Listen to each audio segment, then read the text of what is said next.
And now, live from the Tri-Cities of Western North Carolina, this is the Forest City Tribune podcast. Today's topic, kick 'em when they're down. A look into unemployment, poverty, and the economy of America. And now here's your host, John Thomas Hill. And welcome to the show, everybody. Thank you for joining us. And a lot to talk about today. This is a topic that hits very close to home for me because I have been going through some very difficult times as of late. I've been trying to find a new job, a better job. Basically, I've been pretty much out of work since March. And save for this seasonal job that ends very soon. And I have really been struggling. And that has made me a lot more empathetic to those who are seeking a higher minimum wage, basically a living wage, to help them better deal with the realities of living in modern America. Studies have shown that nowhere in this country right now could a person working at minimum wage afford a two-bedroom apartment. Now, there are probably some places where the rent's cheap enough and you get enough hours minimum wage-wise where you might be able to do it. But that's very, very rare, and probably the place you get isn't exactly great. So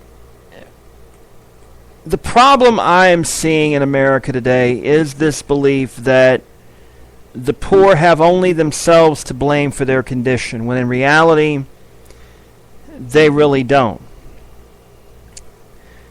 For the last 30-some-odd years, ever since Reaganomics somehow managed to win the day in the 1980 federal election, we have been dealing with a crisis in this country of Main Street falling prey to Wall Street. Now, Wall Street's always been a great beacon for the great indicator for the economy, or was a great indicator, because generally, if Wall Street was up, then most of America was up. If Wall Street was down, then most of America is down. It is a obvious fact that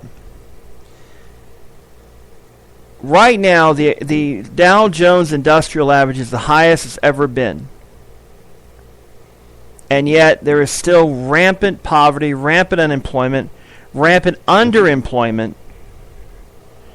and people who are even working with a full-time job still have to apply for federal benefits and like food stamps and Medicaid because they don't make enough to help their children.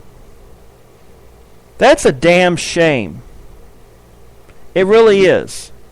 And a lot of it is the simple fact that we were sold this package that American competitiveness is better than anywhere else in the world. That we are better than everybody else, so we should be able to have these free trade deals because there would be a huge windfall for us if we went along with this.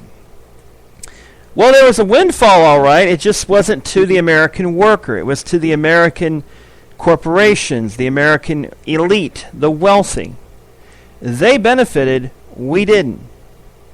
Those of us who aren't in that elite class. And here's the problem with that.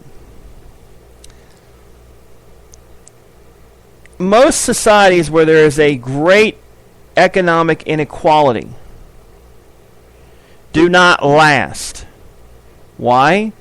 Because the so-called peasant class tends to have this annoying habit of rising up against those elites and basically creating a lot of chaos, a lot of instability, and eventually, sooner or later, that elite class pays the price.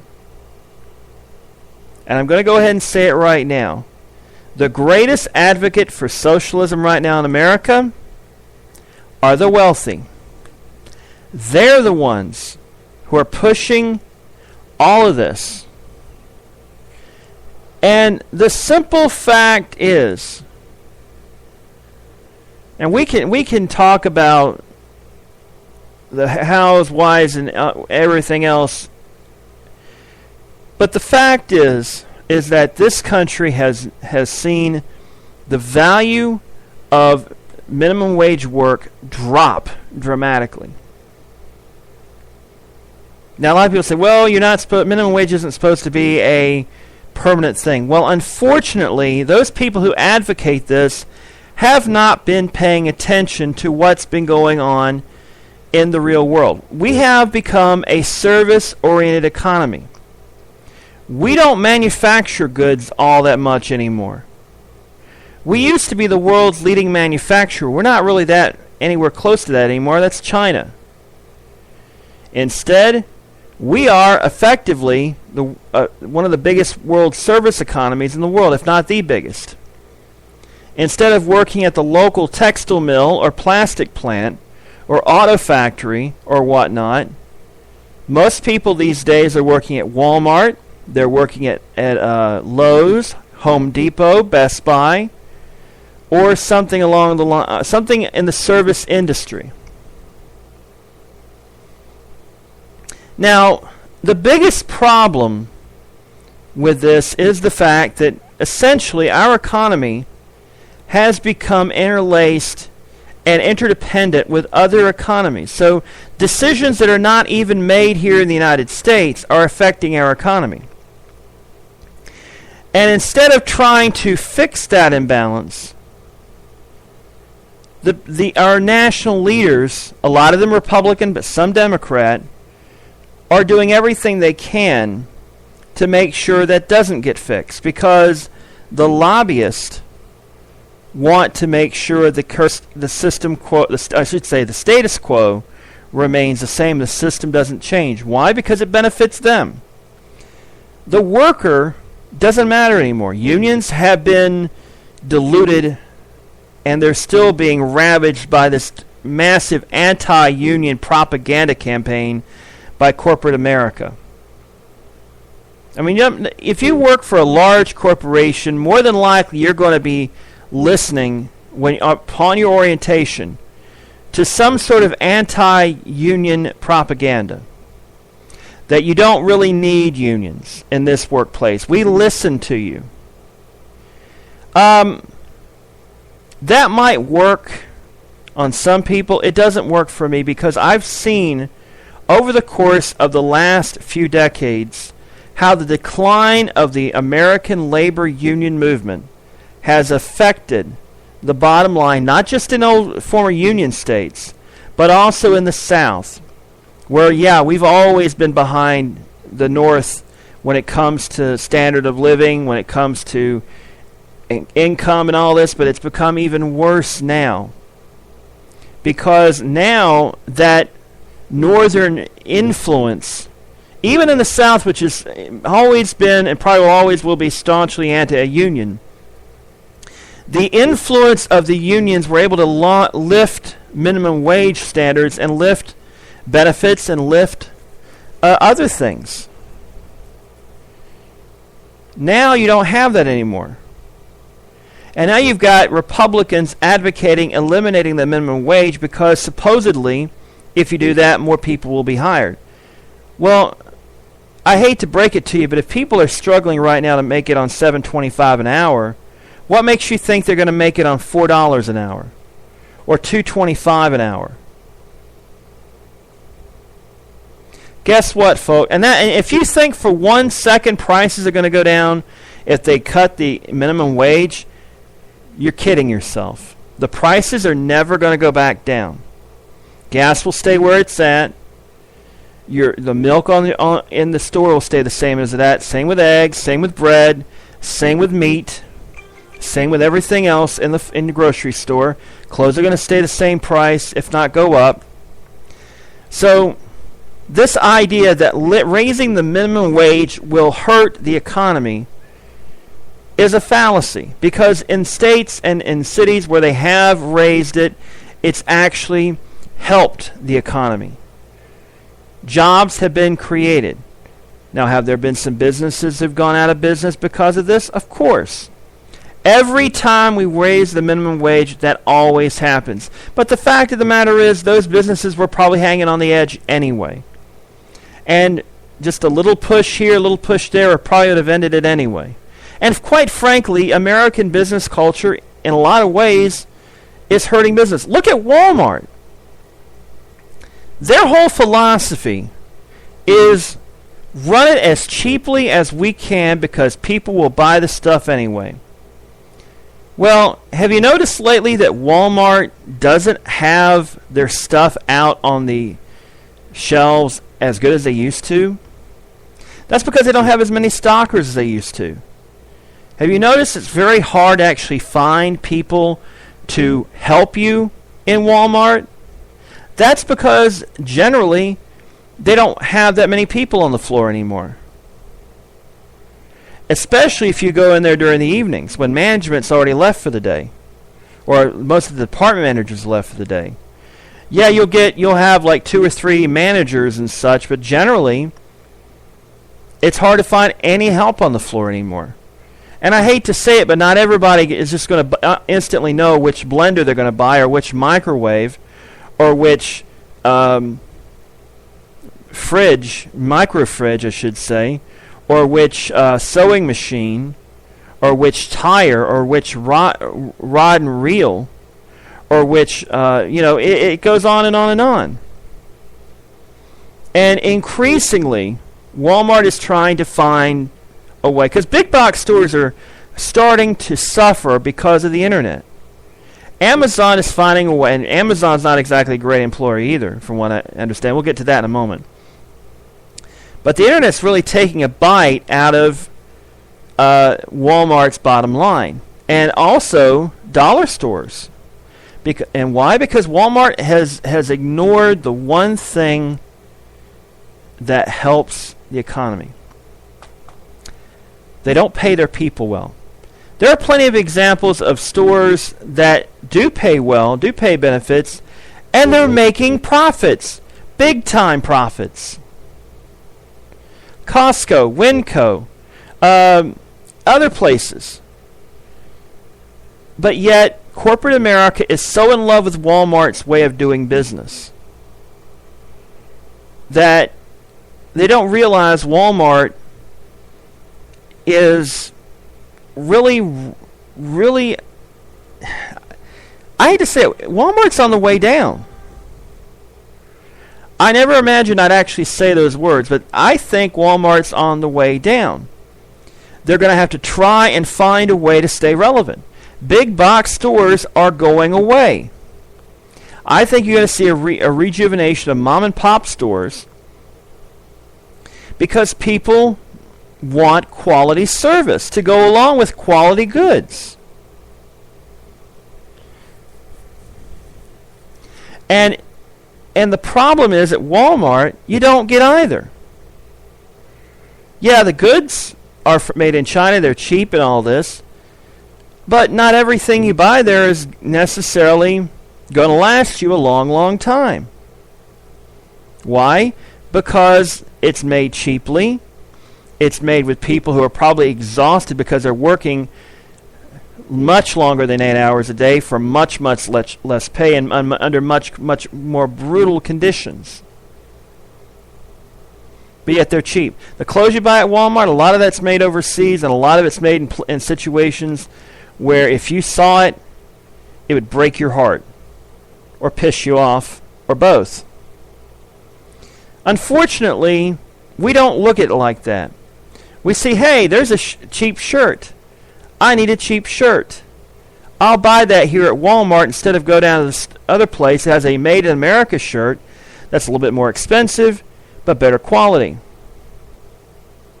Well, how long does that shirt usually last you? Not as long as it used to. I've said this before on this podcast, and I'll say it again. My mom had the greatest economic theory of all time. If people aren't working here, how do you expect them to buy stuff? If people don't have money to spend, how do you expect them to buy stuff? It's that simple. If they're not making enough to even put food on the table and put a roof over their head and put power into their house, how the hell are they going to spend enough to buy clothes from a discount store?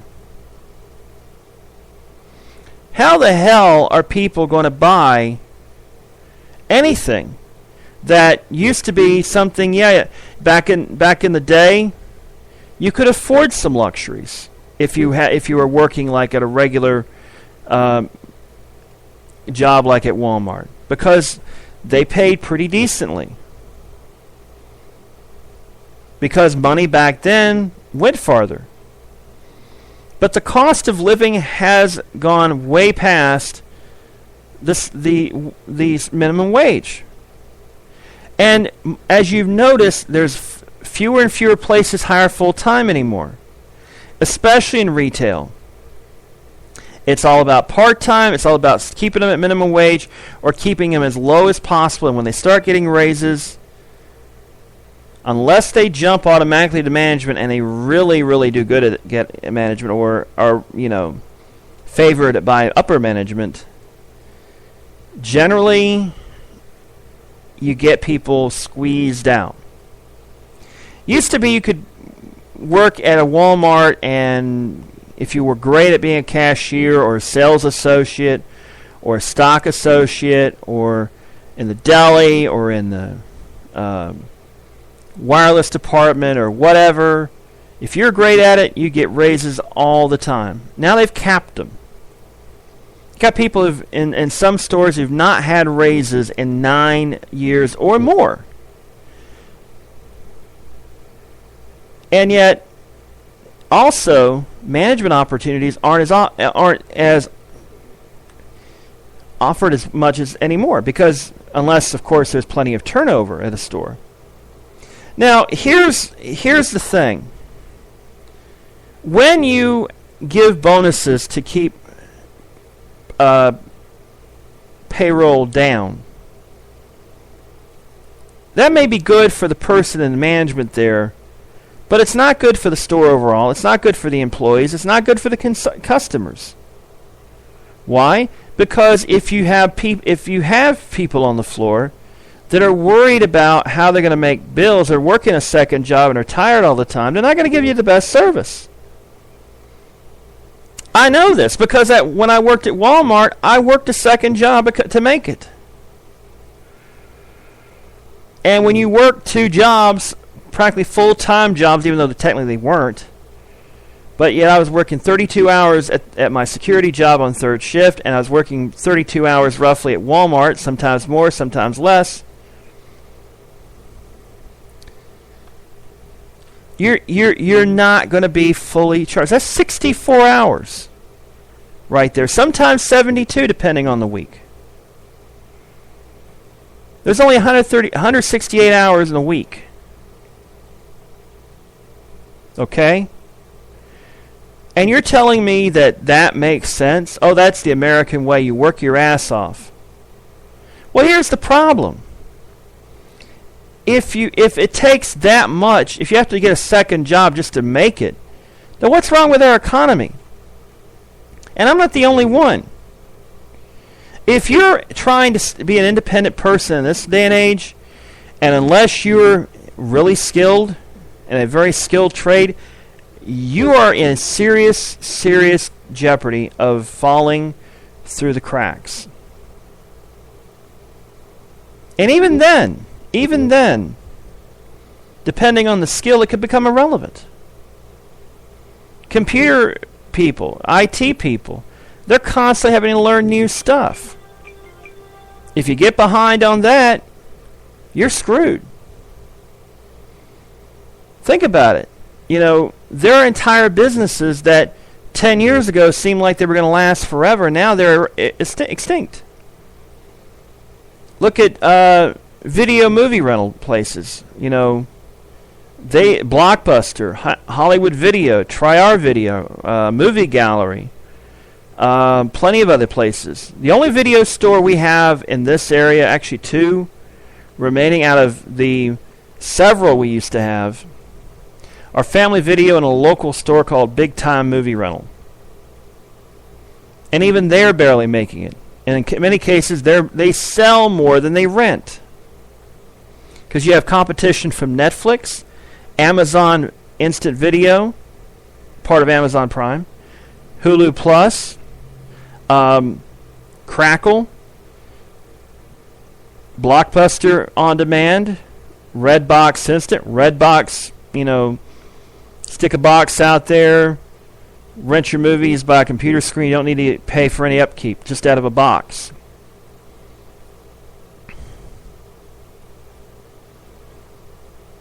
The whole video rental industry was born and died in the space of a full generation, 30 years. Depending on your definition of a generation. From the early 80s to the early part of this decade, video rental stores came and went in 30 years. That and used to be that video rental stores were going to be here for a long time because hey, it was a thing. You went out, you rented a movie, it was your thing at home, you go back, you return it the next day or a couple of days later, whatever. Now why go out for it? Why go out when you can get it ordered on television? And this is before, even with on demand from DirecTV and your local cable company and whatnot, that wasn't as big of a deal as, because yeah, you got the latest movies, but at the same time, you're paying for your cable company. You can't re-watch it immediately. You have to pay every time you watch it. Netflix, $8 a month, unless you're one of those poor souls that actually didn't get grandfathered in. That's a little bit more than that. And you can watch everything on there that Netflix currently has. And here's another thing, though. Netflix has plenty of television shows. Yeah, why even have cable except for internet? If unless you want to keep up with current events on television or watch sports, you don't even really need it. You got between Amazon Instant Video, which is part of Amazon Prime, which you can get for $99 a year, Netflix, and you got the whole industry going away. Now I know I got way off topic, but here's the thing. I'll tie it back to it. All those entertainment choices cost money. Money that a lot of people don't have anymore. Why? Because, sad to say it, our economy did not anticipate what we're seeing today, which is our jobs are overseas, the jobs that were the heart and soul of America from the end of World War II until Reagan was elected. Manufacturing jobs, textile jobs in the South, automotive industry jobs in the North. There are plenty of reasons. It's not Reagan's fault entirely.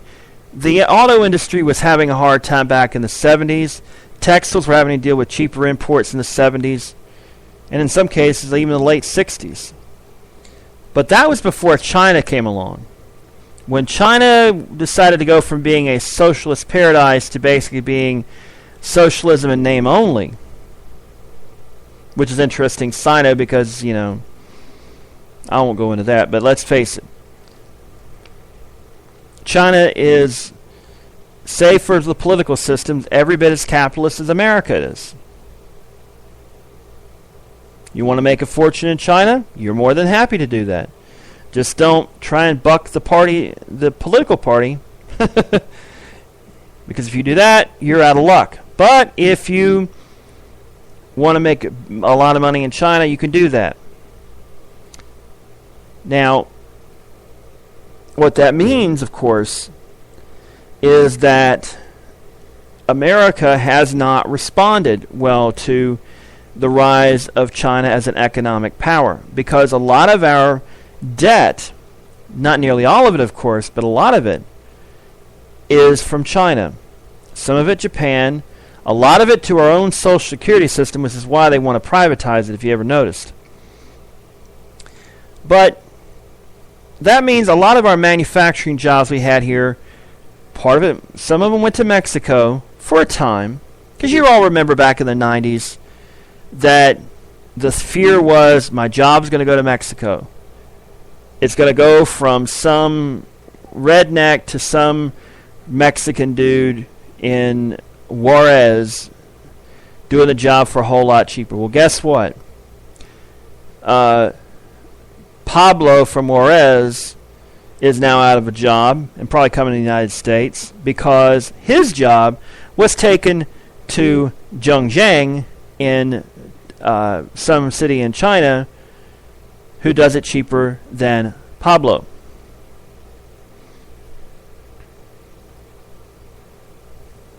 And what will probably happen is eventually China will have the same problem happen there. They're already seeing it in India to a certain degree. And where is China going to have to worry about it? Africa. Think about it. That could be the next big economic place, Africa. Corporate industries go, hey, we can pay them even cheaper in Africa than in China. They'll be grateful for it. Or at least that's what they want you to think. But in America, we're still dealing with the fact that and I'm not a great economist. I did well in economic class back in the day, but I know enough to know that if wages do not keep up with production and the cost of living goes up as well, bad things are going to happen. And you go, well, if you raise the minimum wage, inflation will go up. No. We've only seen 2 wage increases in the space of 2 decades. One in the mid to late 90s, the other in the mid to late last decade.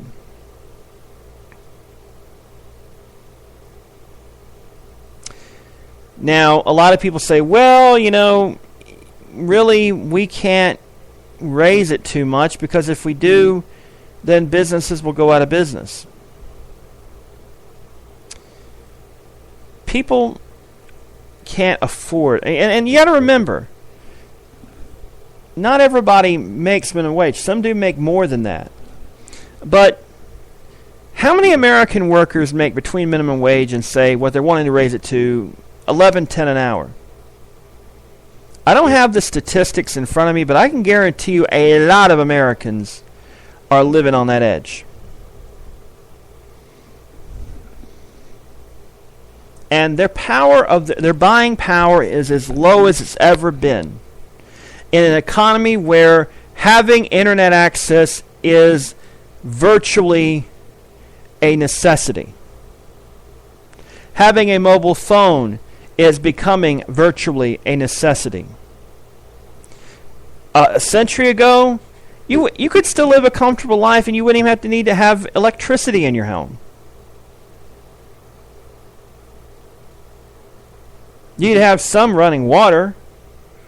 Now, in some cases, if you don't have power and don't have running water, you can't live there because it's against code. Against the building code, I should say. And that used to be a century ago, that used to be a luxury. Now it's a necessity. The internet has gone from being a very, very cool luxury to being where you're going to have to probably pay your bills in the next 5 years. You won't be able to get a bill in the mail. You won't be able to go down to the local place to pay your bill because they won't take it there anymore. You'll have to do it online. And either you go to the library and risk having your card stolen, having your card ID, whatever the number taken. Because computers in libraries, you're kind of running a risk there. Not every library is bad, obviously, but it doesn't take, all it takes is a few handful, and it really starts screwing with the system.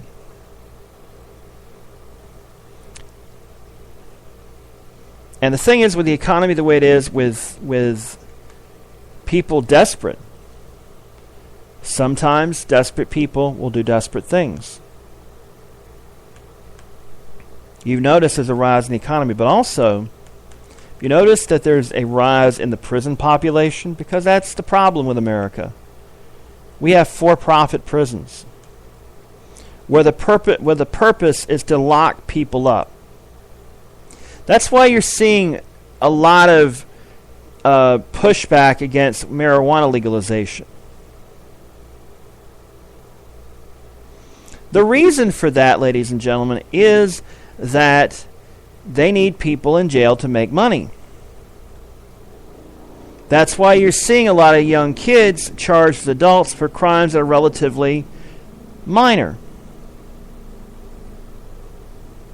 Used to be the only way you'd get charged as an adult is if you killed somebody or if you raped somebody. Now, a assault could be tried as an adult and you go to jail for it. Why? Because they need bodies in jail. We went from 750,000 people, I think it was, in 1973 to what? About 2010, like 2.3 million people. There are 300 million people in America. 2.5 million of them are locked up in jail. Take it to a small town like Ellenboro, for example. 300 people roughly live in Ellenboro, which is a small community about 10 miles from where I'm speaking to you right now. 300 people live in that town roughly. I think it's more than that, but we'll use that as a baseline. That means of 300 people, 2.5 people are in jail. That's noticeable. Go to your graduating class in a medium-sized or small high school. My high school graduating class, I think, was something like 240-something. That means in that class, you're going to have 2 people in jail. Now, that may not seem like a lot, but there are entire communities who are seeing a whole lot more than that.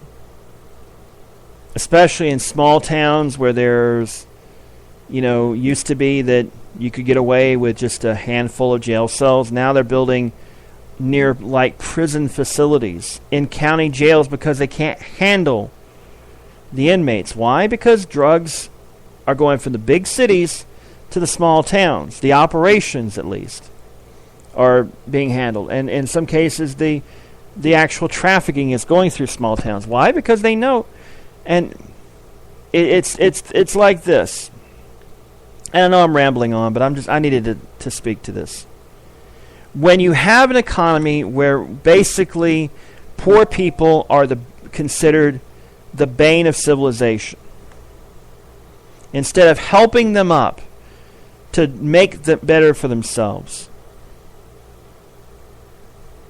we're hurting them. You're seeing cuts in unemployment at a time where jobs are a lot harder to come by. And in some cases, most people are underemployed. You're seeing benefits cut at a time when businesses are cutting hours and cutting people away that are making too much money for no better reason than, well, you're making too much money, we got to come up with a phony baloney excuse. I'm a victim of that. That happened to me.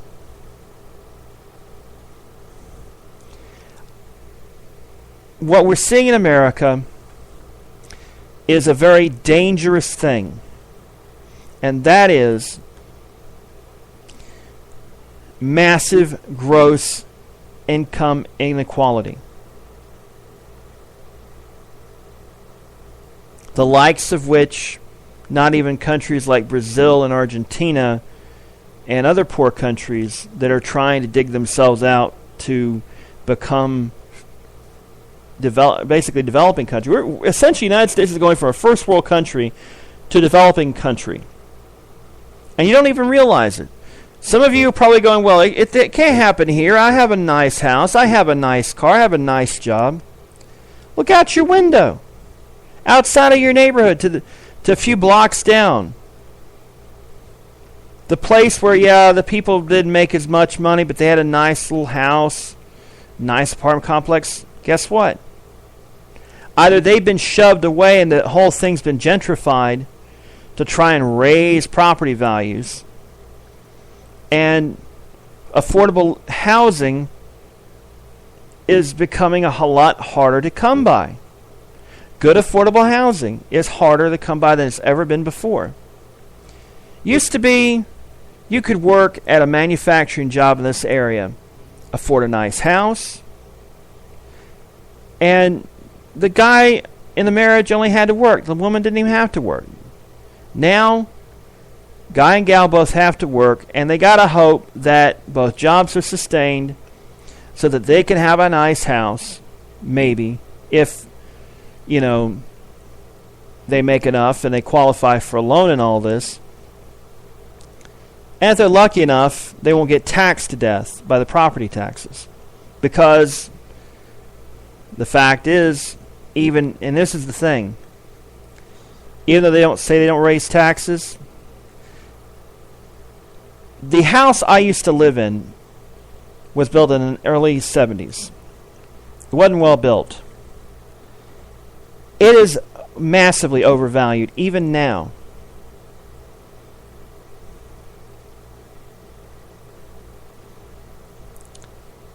It's not worth it. And the reason is,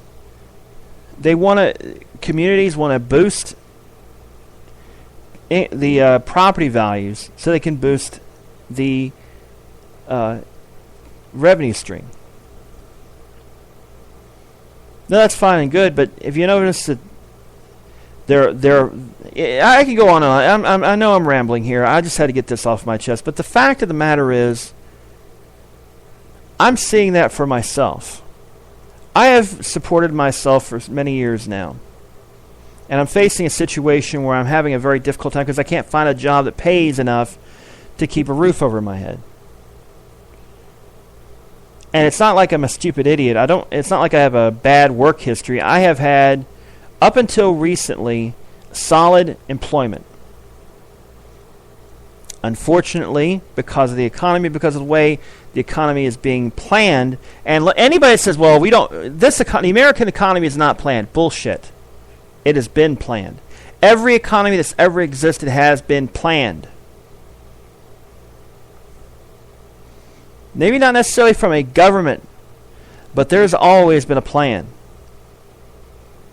And here's the problem.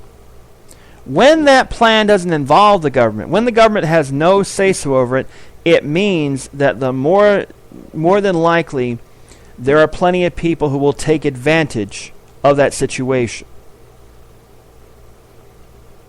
And now with government basically being pretty much in the pocket of corporate America anyway,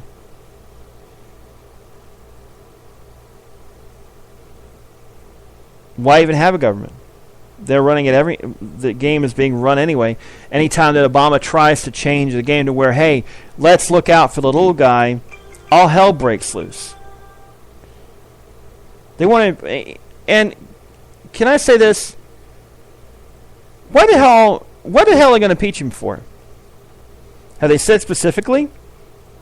Last I checked, you needed specific charges. Benghazi. Bush had 8 separate attacks happen under his watch exactly the same way. How you can impeach Ronald Reagan several times during his administration for some of the stuff he did. Same with Clinton. Same with Carter. Same with Nixon. Nixon's the closest it's ever actually come to actually being impeached and convicted. Now, Bill Clinton got impeached. Nixon didn't. But the whole thing with Bill Clinton was drama. They knew damn well he wasn't going to get convicted, but they want to impeach him just so they can raise some money and win maybe some votes. Of course, they didn't exactly go over too well in the 98 election, but because they lost a few seats actually during that election. But here's the thing, and this is the thing I want to harp on right now. We don't need a socialist revolution in this country. But if corporate America and the rich elites keep doing what they're doing, they're going to get one. Because if you keep pounding away at the poor folks, they're going to rise up, especially in this country, and a lot of poor folks have guns. And a lot of poor folks realize, hey, they're getting screwed over, and yeah, the government has a lot of fancy weapons, but hell, our lives are worthless anyway, we'll throw them away. And we start butchering people in mass numbers, that tends to not look too well in the world media. Just ask China about Tiananmen Square. Oh, that's right. That never happened, did it? You don't think that couldn't happen here? I don't worry so much about Barack Obama being a socialist. I worry about the fact that people that are opposing Barack Obama are pushing this country to socialism because of their policies.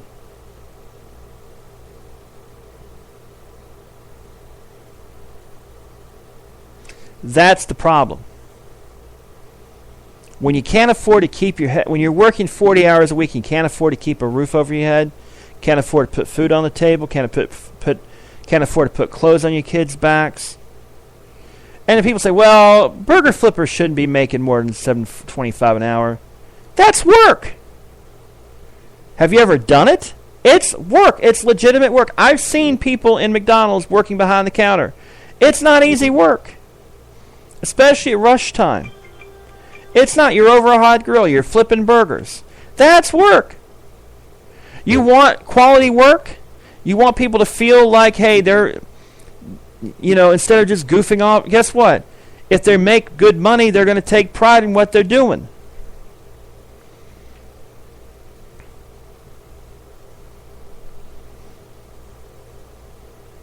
That's the thing. Corporate America doesn't realize when you pay people little,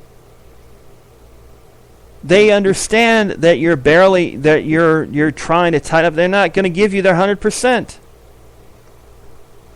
We're the most productive we've ever been, and yet people who really work hard can't make it in this world anymore. Not to the level they once did. I've seen it. I've seen how hard work isn't enough anymore. You got to know somebody. Well, that's all well and good, but hey, if you know somebody but you're not as well skilled as the guy that doesn't know it, and the guy picks you instead of the guy that's actually qualified, job's not going to be done as well. Qualifications don't matter anymore. It's all about, networking to really get a good job. And in some cases, networking can be bad as well because, hey, you don't like a guy, you can sabotage him. And it could be the guy did great work, you just didn't like him. I've seen that. So maybe I'm a little bit bitter today. Maybe it's because everything's falling apart for me. I'm kind of a little bit bitter right now. Do you blame me? Maybe I would best be saying that I'm not the only one. I've seen a lot of it in my community. A lot of people who've been out of work for a long, long time, who have been basically scraping by, who had good jobs, and for one reason or another, in most cases, not even of their own fault, like in mine. Because I was under a lot of stress at the time I was let go from Walmart. And I found out that there were people who basically realized that, hey, he's making a lot of money, he's not really wanting to go into management, let's make an excuse to get rid of him. There's only so many management jobs, and management basically means you get a lot more responsibility with pay a little bit more.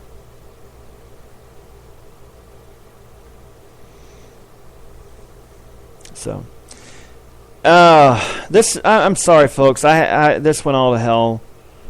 I was trying to organize my thoughts, but I basically just rambled. So I'm sorry for that. But I want to thank you guys for listening. If you made it this long, A, you don't have a life. B, neither do I. C, thank you for listening. And hopefully you and me can both have better lives down the road. For everybody here at RSN Radio, good night, good luck, and may the good news be yours.